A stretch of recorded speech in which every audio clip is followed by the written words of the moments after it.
अस्सलाम वालेकुम रहमतुल्लाह। मैं हूं शम्स तबरेज़ कासमी और आप देख रहे हैं मिल्लत टाइम्स। मेरे साथ सामने फ्रेम में है Nadeem Khan. United against hate के सदर है और मारूफ एक्टिविस्ट है। जब भी हिंदुस्तान में किसी की गिरफ्तारी होती है, किसी बेगुनाह पर जुल्म होता है, तो नदीम खान सबसे पहले सफ़े अव्वल में उन्हें बचाने वाले में शामिल होते हैं। हालिया मामला जिसमें उमर गौतम साहब और काजी जहांगीर को गिरफ्तार किया गया है और उन दोनों पर जबरदस्ती हिंदुओं का मजहब तब्दील कराने का इल्जाम लगाया गया है, उस मामले में भी नदीम खान आगे आगे हैं। शुरू से इस मामले को देख रहे हैं और हर मुमकिन उन्हें लीगल मदद फराहम कर रहे हैं। नदीम खान से आज हम बातचीत करेंगे कि उमर गौतम साहब का जो केस है वो कैसे शुरू हुआ, क्या पूरा मामला है, कैसे उनकी गिरफ्तारी हुई और अभी तक उनके केस में क्या हो रहा है, किस तरह की उन्हें मदद मिल रही है। नदीम खान साहब, मिलर टाइम्स में खुश आमदीद। सबसे पहले तो शुक्रिया। हम आपसे यही जानना चाहेंगे कि उमर गौतम साहब की जो गिरफ्तारी हुई वो कैसे शुरू हुआ, पूरा मामला क्या है।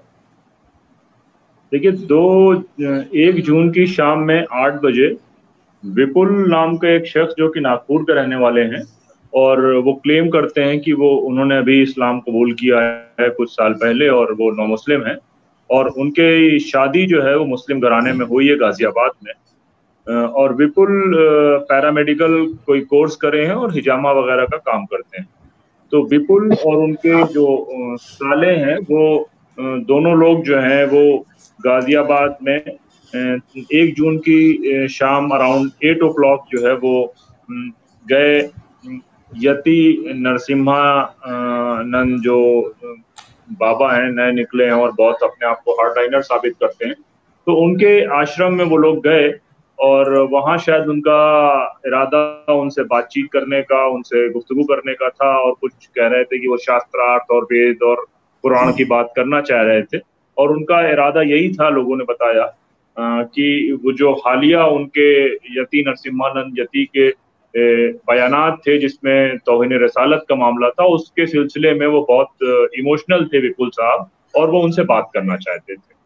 तो उनके गेट पे लिखा हुआ था कि कोई भी मुसलमान इसमें एंट्री नहीं कर सकता। तो जो उनके साले काशिफ हैं, उन्होंने अपनी एंट्री काशी गुप्ता के नाम से करी और दूसरी जो एंट्री विपुल ने करी वो अपने विपुल के नाम से करी, क्योंकि विपुल का कहना यह है कि वो इस्लाम लाने के बाद उन्होंने अपना नाम नहीं बदला है।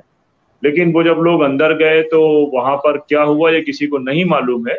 और उसके बाद वो दोनों लोग अरेस्ट कर लिए गए और पुलिस ने 420, 506 और 120B के तहत FIR कर लिया। नॉर्मली इस तरह के वाकयात होते रहे हैं, कुछ लोग इस तरह को क्लेम करते हैं, कुछ लोग उनसे बात करना चाहते हैं और हंगामा होता है और वो अरेस्ट कर लिए गए और जेल भेज दिए गए। ट्रेस पासिंग, आइडेंटिटी डिस्क्लोज ना करना, इस तरह के केसेस थे। और जेल भेजने के 2 दिन के बाद उनको दोबारा रिमांड में लिया गया। रिमांड पे इसलिए लिया गया क्योंकि उनकी अरेस्ट के नेक्स्ट डे स्वामी नरसिम्हानंद ने अपनी एक प्रेस कॉन्फ्रेंस करी। उन्होंने कहा ये आतंकी हमला था। तो जाहिर सी बात है, बाबा साहब का दबाव था। उत्तर प्रदेश ने दोबारा उनको दोनों लोगों को रिमांड पर ले लिया और रिमांड पर लेके और उनसे फिर बातचीत करनी शुरू करी। और उसके नतीजे में उन्होंने उन लोगों को 4 दिन की रिमांड लिया और रिमांड में कई सारे सवाल किए कि वो मुसलमान कैसे हुआ और क्या हुआ और क्या उनका इंटेंशन था मुसलमान होने के पीछे। वो तमाम सवाल जवाब उनसे किए गए। और उसके बाद डॉक्टर सलीमुद्दीन जो कि विपुल जिनके इंस्टीट्यूट में ये पैरामेडिकल कोर्स करते थे, उनकी गिरफ्तारी करी गई। तकरीबन 8 तारीख को पहले उनको इंटरोगेशन के लिए बुलाया गया, रात में रखा गया, जबकि घर वालों से पेपर में साइन करा लिए गए कि हम भेज रहे हैं आपको, और ये कार्यशैली एजेंसीज की होती है। उसके बाद 9 तारीख को उनका अरेस्ट कर लिया गया और फिर उनको भी रिमांड में लिया गया और उनसे भी यही सब सवाल किया। और मीडिया ने, जो खासकर जो हिंदी मीडिया है, उसने पूरा माहौल बनाने का काम किया, जो कि सरकार, आपको और हमको पता है कि कोविड के बाद से लगातार उत्तर प्रदेश की सरकार आलोचनाओं से घिरी हुई थी। और आपने देखा होगा कि अचानक से पिछले 15 दिनों में, चाहे वो गाजियाबाद का मामला हो, गाजियाबाद में जब लोगों ने सवाल उठाए दाढ़ी काटने पर, तो प्रोमिनेंट जर्नलिस्ट के और खुद ट्विटर के ऊपर केस कर दिया गया। मुरादाबाद में लिंचिंग का केस हुआ, बाराबंकी में मस्जिद का केस हुआ, लखनऊ में मस्जिद का केस हुआ। तो केसेस और मुजफ्फरनगर में लगातार चल रहे थे। उनको लगा ये बिल्कुल एक सेट पैटर्न है, तो सलीमुद्दीन साहब से बातचीत करी गई, सलीमुद्दीन साहब को अरेस्ट कर लिया गया और उसी विपुल के ट्रेल में ही वो उनको नोटिस दी गई हमारे उमर गौतम साहब को, और उमर गौतम साहब को जो पहली नोटिस रिसीव हुई वो 17 तारीख को उनसे कहा गया कि वो 17 तारीख को मसूरी में थाने में आए और वहां पर आकर मसूरी थाने में आकर बात करें। 16 तो को गौतम आया था साहब बंदा पुलिस का, 17 को बुलाया था सही। 17 तारीख को जो सम्मन था वो 17 हाँ, 17 तारीख को तारीख। सफीना उनके पास पहुंचा था। 17 तारीख को इनसे इंटरोगेशन करी गई और उनको इस बार पे छोड़ा गया कि 19 तारीख को उनको दोबारा हाजिर होना होगा। 19 तारीख को जब वो दोबारा हाजिर हुए तो शाम के टाइम उनके बेटे अब्दुल्ला से एक सादे पेपर में साइन कराया गया और ये कहा गया कि हम इनको अभी थोड़ी देर में छोड़ रहे हैं, और उसके बाद उनको दिन के टाइम जो उनके एसोसिएट उनके साथ दावा सेंटर में काम करते थे, मुफ्ती जहांगीर कासमी, जिनको हम लोग बहुत जमाने से जान रहे हैं, मुफ्ती जहांगीर कासमी को उनके ऑफिस और उनके घर के बीच से डिटेन किया गया और कोई इंफॉर्मेशन किसी को नहीं दी गई, घर वालों को भी कुछ नहीं बताया गया और उनको भी मसूरी लेके आ गए, लेकिन ये इंफॉर्मेशन किसी को नहीं थी। 20 तारीख की सुबह हम लोगों को अपने रिसोर्सेज जो लखनऊ में हैं उनसे मालूम चला 7:30 पे कि वो 7:30 पे लखनऊ एटीएस के ऑफिस में पहुंच चुके हैं।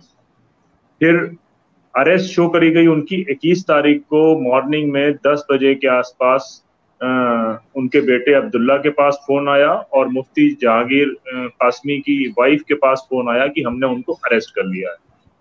अब आप ये समझें ये अरेस्ट हो गए और मीडिया में जो एक नैरेटिव चलाना था वो नैरेटिव चलाया गया और खूब उसमें हंगामा मचाया गया कि वो काम कर रहे थे, धर्म परिवर्तन करा रहे थे। वो सब अपनी जगह है, मैं भी उस पर बात में आता हूँ। अब जो जो एफआईआर दर्ज करी गई थी वो एफआईआर दर्ज करी गई उनके ऊपर भी 120B 506 और 2 धाराएं और थी जो इस वक्त मेरे दिमाग से निकल रही हैं।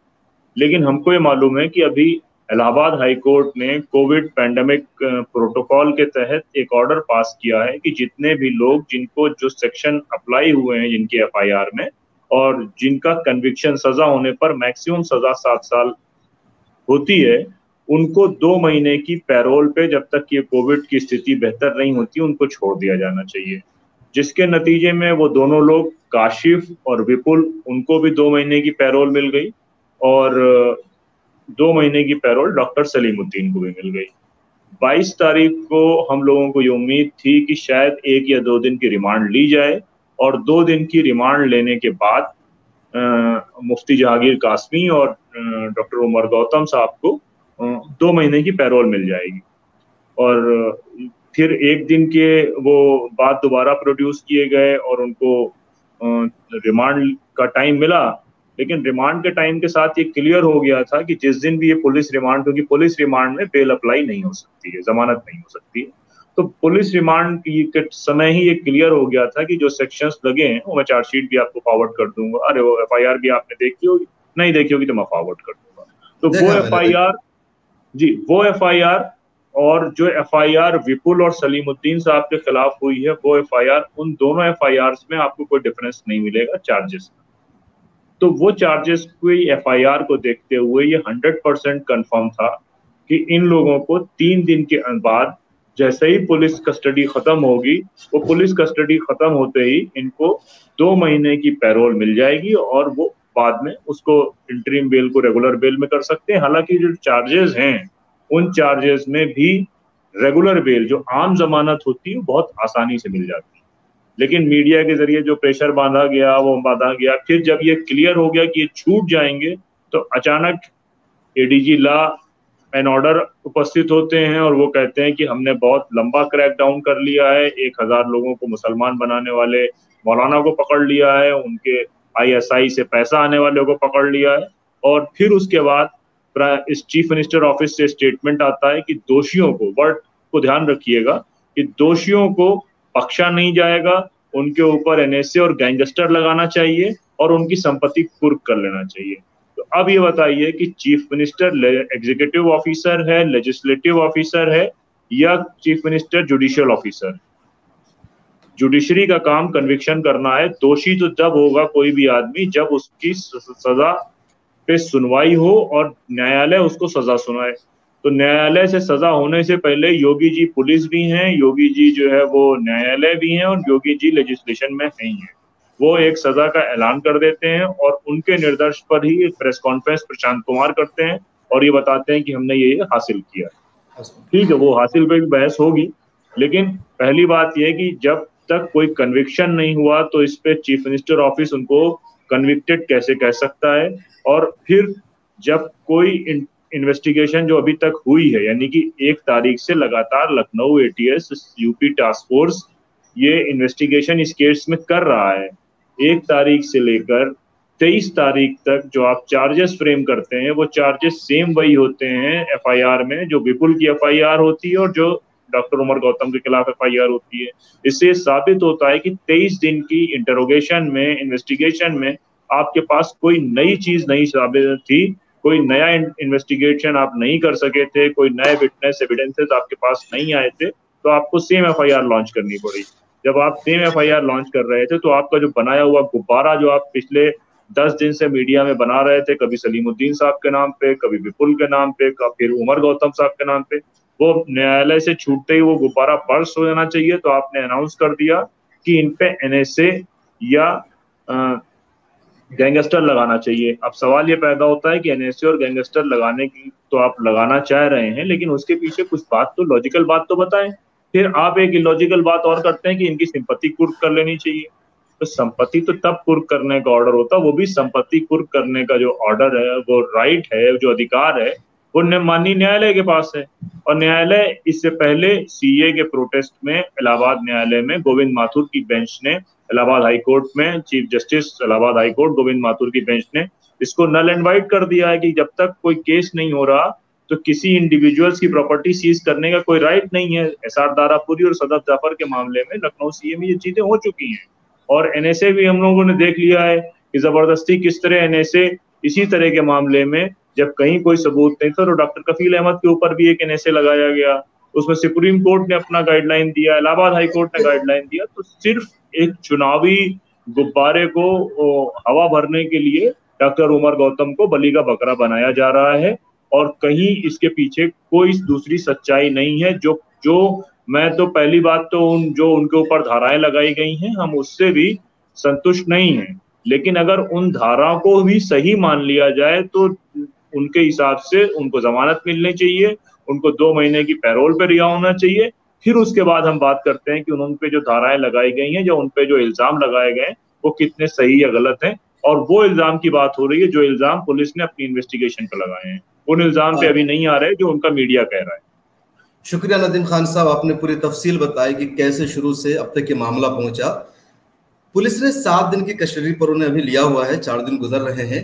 आपको क्या लगता है कि आगे भी पुलिस उन्हें अपनी कस्टडी मिलेगी, रिमांड पर लेगी या फिर जुडिशियल रिमांड पर उन्हें दिया जाएगा, क्या होगा? लेकिन नॉर्मली क्या होता है कि जब पुलिस 7 दिन का टाइम लेती है, 15 दिन का टाइम मांगा था, 7 दिन का टाइम मिला, 5 दिन का मिला, फिर उसके बाद 2 दिन का एक्सटेंड हुआ, तो वो क्या करते हैं कि जब अगर चीफ मिनिस्टर ऑफिस ने पब्लिकली अनाउंस कर दिया एनएसए के लिए तो नॉर्मली वो एनएसए का पेपर वर्क कर रहे हैं। हम सबको जो हकीकत है वो समझना चाहिए कि वो एनएसए का पेपर वर्क कर रहे हैं और 2 या 3 दिन के अंदर अंदर आपको खबर आ जाएगी कि एनएसए जो है वो इम्पोज हो गया है। फिर हमको 15 दिन का पहला प्राइमरी टाइम मिलेगा, दूसरा 3 महीने का मिलेगा, एक कमेटी बैठेगी, वो कमेटी प्रोवाइड करेगी, फिर आप कोर्ट जाएंगे। तो कुल मिला के पूरे प्रोसेस में उलझाने की कहानी है और एनएसए जैसे कानून, ड्रैकोनियन लॉ, जिनका लगातार एनएसए और यूएपीए का विरोध होता रहा। और उत्तर प्रदेश में योगी जी की अगर अचीवमेंट की बात करी जाए, चीफ मिनिस्टर योगी की, तो उनका अचीवमेंट सिर्फ यही है, एनएसए लगाना।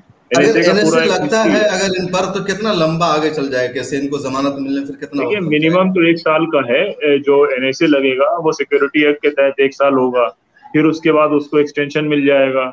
तो अब लेकिन ये कि इस बीच में आप कोर्ट में अपील कर सकते हैं। मैंने बताया चंद्रशेखर रावण के मामले में दोबारा उन्होंने एनएसए को एक्सटेंड कर दिया था, लेकिन कोर्ट ने रिफ्यूट किया।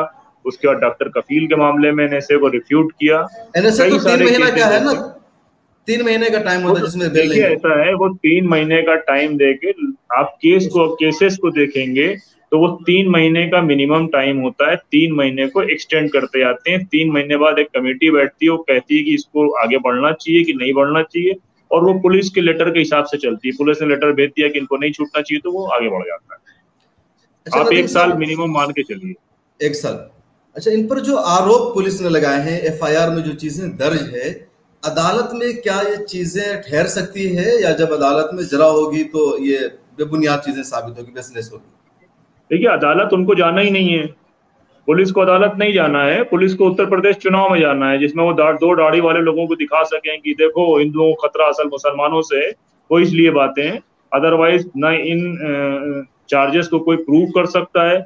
आप ये बताइए कि कोई भी आदमी जबरदस्ती रिलीजन बदल सकता है? बिल्कुल नहीं। पहली बात तो। और दूसरी बात यह कि हम सबको कोई अपोलोजेटिक होने की जरूरत नहीं है। कॉन्स्टिट्यूशन ने जब मुल्क का तक बंटवारा हुआ तो कॉन्स्टिट्यूशन ने हमको इस बात की, हिंदुस्तान के मुसलमानों को जमानत दी कि you can preach, practice and propagate your religion. Article 23 constitution का साफ साफ ये बात कहता है कि आप अपने धर्म की, अपने मजहब को का पालन कर सकते हैं, प्रैक्टिस कर सकते हैं, उसके बारे में दावत व तबलीग कर सकते हैं, उसको आगे बढ़ा सकते हैं। ये कॉन्स्टिट्यूशन का आर्टिकल 23 कहता है साफ साफ। तो अगर उमर गौतम साहब ये काम कर भी रहे थे तो ये दस्तूर ने उसका उनको अख्तियार दिया है। और जहां तक आप जबरदस्ती की बात करते हैं तो अब आज आपको लगता है कि आज के दौर में कोई किसी से जबरदस्ती करा सकता है? और जबरदस्ती तो जब हो सकती है जब आदमी सामने हो।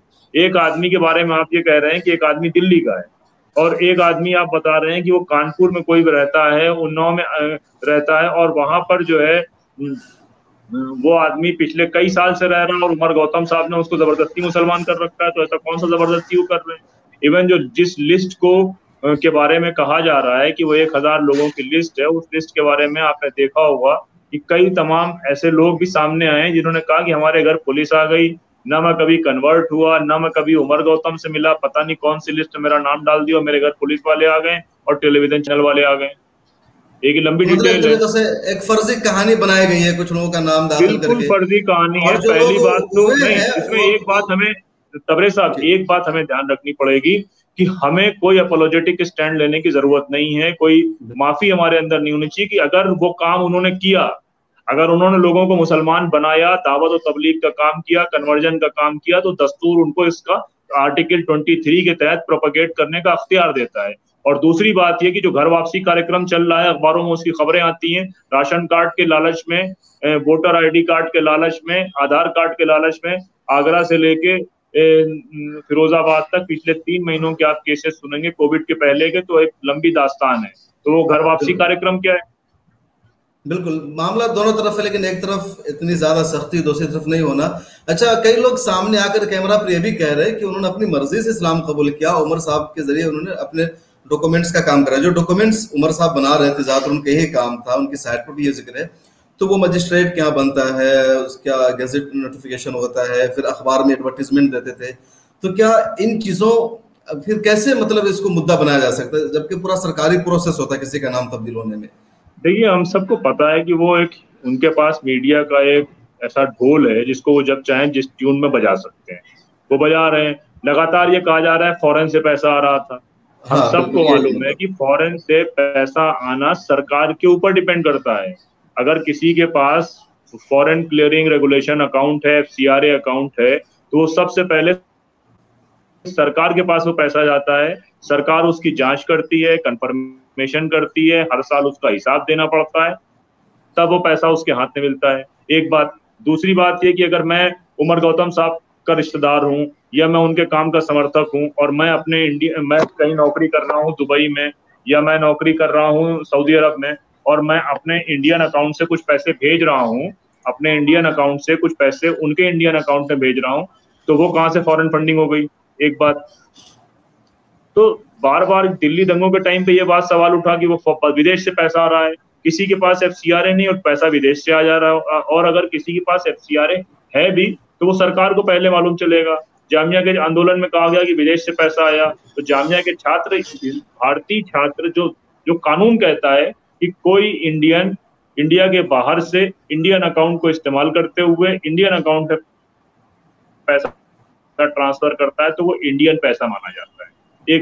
एक बात। दूसरी बात, ये जो बार बार ये कहा जा रहा है कि उन्होंने इतने लोगों को मुसलमान किया, तो एसडीएम ऑफिस में जो लोग मुसलमान होते हैं उनको ओथ लेनी पड़ती है, उनको सामने जाके साइन करनी पड़ती है, उनका एफिडेविट लगता है। बिल्कुल। तो वो तमाम लोग इतने दबाव में थे कि वहां जाकर वो शामिल हो गए। और सबसे इम्पोर्टेंट बात यह है कि अगर कोई आदमी कह रहा है कि मैं अपनी मर्जी से मुसलमान हुआ, तो आप उससे बात करिए।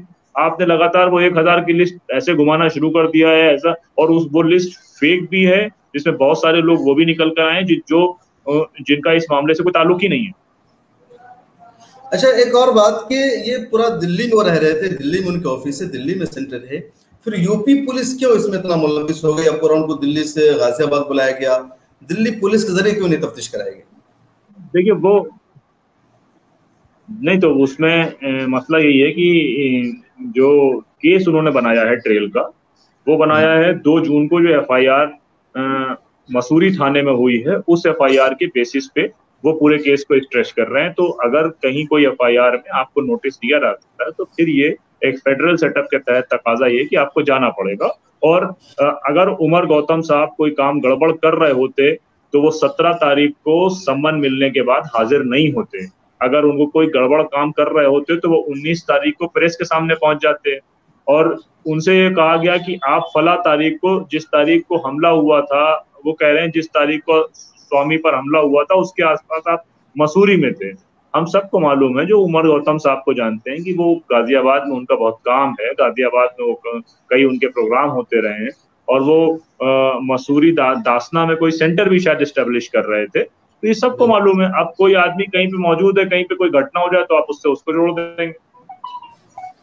अच्छा, एक बात, जो फॉरेन फंडिंग का सवाल आ रहा है और जो कई सारे लोगों पर इल्जाम लग रहा है, किसी स्कूल के जरिए उनकी फंडिंग हुई, फला ट्रस्ट के जरिए उनको भेजा गया पैसा, या और भी कई सारे लोगों के अकाउंट्स में नाम आ रहा है जिनको इनके जरिए पैसा भेजा गया, जिनके अकाउंट से पैसा है, तो क्या इन सबको भी तफ्तीश में, इन्वेस्टिगेशन में शामिल किया जाएगा? इनके खिलाफ भी पुलिस एक्शन लेगी? तो ये किसी भी आदमी ने, जितने भी लोग बुलाए गए हैं, इटसेल्फ उमर गौतम साहब, उन्होंने ये बात ये कहा कि हमको इन्वेस्टिगेशन ने बुलाया गया, हम इन्वेस्टिगेशन में चले गए।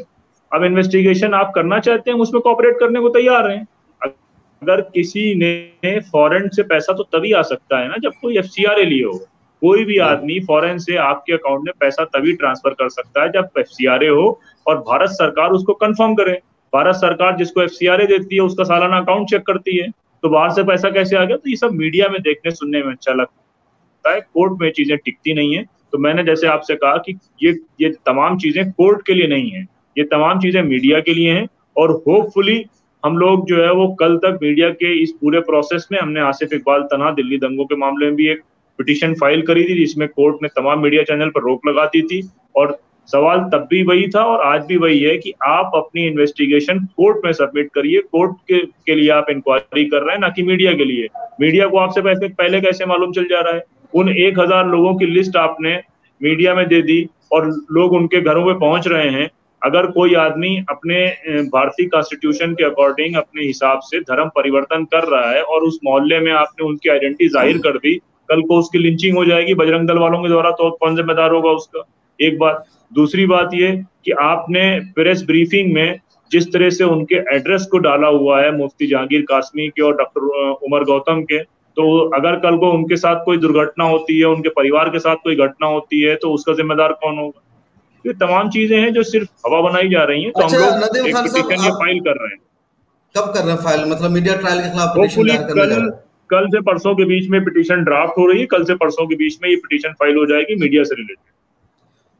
फिर तो हमारी बातचीत रही कि उमर गौतम साहब को कैसे गिरफ्तार किया गया, क्या था पूरा मामला, केस की नौयत क्या है, कितना लंबा चल सकता है। और इस बीच एक अच्छी खबर सामने आ रही है कि नदीम खान साहब, जो यूनाइटेड अगेंस्ट हेट के सदर हैं, वो मीडिया ट्रायल के खिलाफ एक मरतबा फिर हाई कोर्ट में पीआईएल दाखिल करने जा रहे हैं, क्योंकि मीडिया ट्रायल को लेकर के एक अलग तरह की बेचैनी और अफरा तफरी मची हुई है पूरे देश में। बहुत शुक्रिया नदीम खान साहब, आपने अपना वक्त दिया और पूरे मुद्दे पर तफसील से बातचीत की।